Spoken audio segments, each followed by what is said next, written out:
I know exactly when. I was 4 and I was watching Barbie and the Pink Shoes and I was like, I want to be a ballet dancer.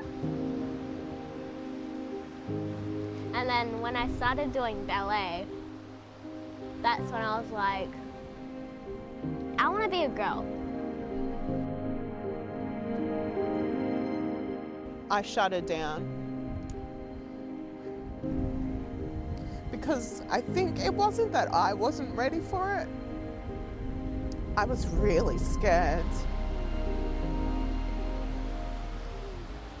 Hi, I'm Ellie and I'm 9 years old. When people ask me if I'm transgender, yeah, I am, but I just normally want to think that I'm just a girl. At the age of 4, she started to identify as a girl. My answer to her was, no, you were born this way. And it's okay to like pink, wear costumes and things like that, but you were born a male. And that was before I was educated. That was before I did my research and understood what it was to be transgender. We went into Best and Less. Mum was going to the boys' aisle when I started crying, and I was like begging her to go to the girls' aisle. And then she walked a little bit further to the boys' aisle, and then I was like, and I had a really, really bad breakdown. It was more around the age of 7 after that incident at Best and Less where she threw herself on the ground, and we watched documentaries about trans kids, was when she said, oh mum, that's me. I'm not a boy dressed up in girls' clothes, I'm a girl. That was kind of the start of like, I really need to do my research. Eli playing the tambourine. Eli. Oh, you're clever. Say hello, Eli.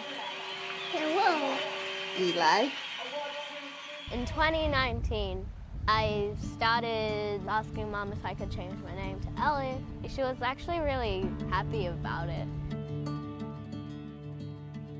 But at first she was kind of confused. But she'd done a lot of research and she was supportive and really happy that I've made that decision. And I think that I made the right decision as well.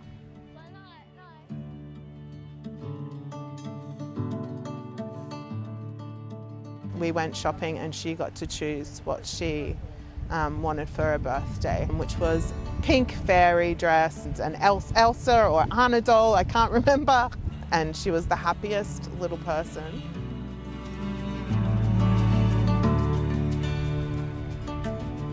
It's really hard to explain, sorry.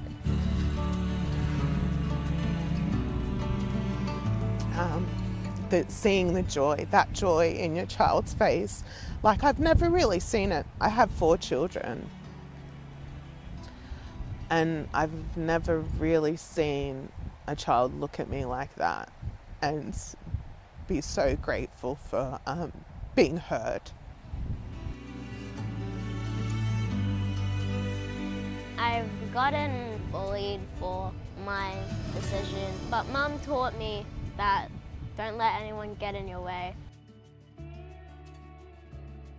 I was really scared of what the rest of the family would feel, would say, what society would say.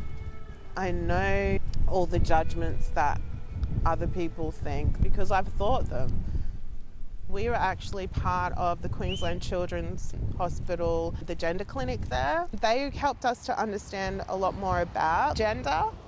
When a trans child or adolescent is on that journey of discovering their identity or affirming their identity, I would probably say that the single most important factor is to have their family travelling on that journey too. We see a little over 600 children and adolescents and their families right across Queensland. But what we find with young people that we meet, who have strong, supportive families behind them, it has a buffering effect on some of those experiences in the schoolyard or out in their communities. In terms of supporting trans children and adolescents to flourish, I really do feel it takes our entire community. When I first wanted to be a girl, I thought that it was just me that was like that. But then across the way, Mum started meeting all these people like me, like tons of people like me, and even across the world. And then I realized I'm not the only one.